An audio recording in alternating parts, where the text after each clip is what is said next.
এই শেখ হাসিনা এবং তার সরকারের বিরুদ্ধে যখন আন্দোলন সংগ্রাম বিপ্লব ঘটিয়েছিল তখন এই সব নেতারা কিন্তু প্রশিক্ষণ হয়েছে।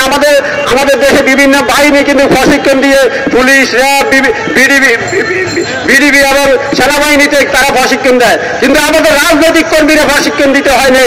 এই শেখ হাসিনার রোশন আলো পরে দেওয়ালে যখন পিঠ থেকে গেছে তখন নেতা কর্মীরা তাদের জীবন বাজি রেখে এই রাজপথে আন্দোলন সংগ্রাম করে এই ফ্যাসিবাদ এবং গণবিরোধী সরকার এবং কর্তৃত্ববাদী আওয়ামী লীগকে বিদায় করতে পেরেছে।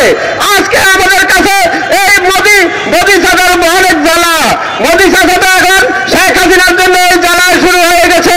যে সীমান্ত, আমাদের সীমান্ত রক্ষিত, আমাদের স্বাধীনতা সার্বভৌমত্বকে যারা বিতর্কিত করতে চায়, যারা দেশের মানুষকে বিতর্কিত করতে চায়, আমরা সনাতন ধর্মী বা হিন্দু ধর্মের ভাইদেরকে আমরা ভাইয়ের মতো আগ্রহী ধরে রেখেছি। অথচ ভারতের কিছু দালাল মিডিয়ারা আজকে বিভিন্ন প্রপাগান্ডা ছড়িয়েছে, বিভিন্নভাবে উস্কানি দিচ্ছে।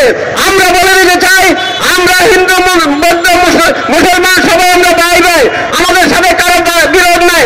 আমরা চাই ভারত আমাদের সাথে, জনগণের সাথে সম্পর্ক করুক। শেখ হাসিনার সাথে একক সম্পর্ক, প্রেমের সম্পর্ক এদেশের জনগণ চায় না। অতএব আমি সকল নেতৃবৃন্দকে আন্তরিকভাবে ধন্যবাদ জানিয়ে, যেহেতু আমাদের একটা বিক্ষোভ মিছিল আছে, আমাদের আজকের সবাই বক্তব্য রাখার জন্য আমি ওদেরটা আহ্বান জানাবো। ন্যাশনাল ডেমোক্রেটিক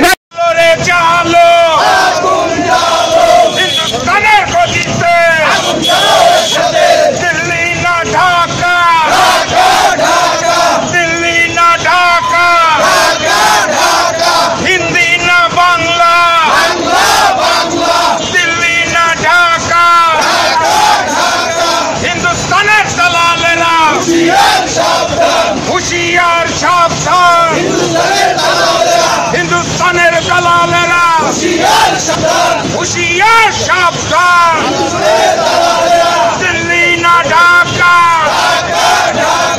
দিল্লি না ঢাকা, হিন্দি না বাংলা,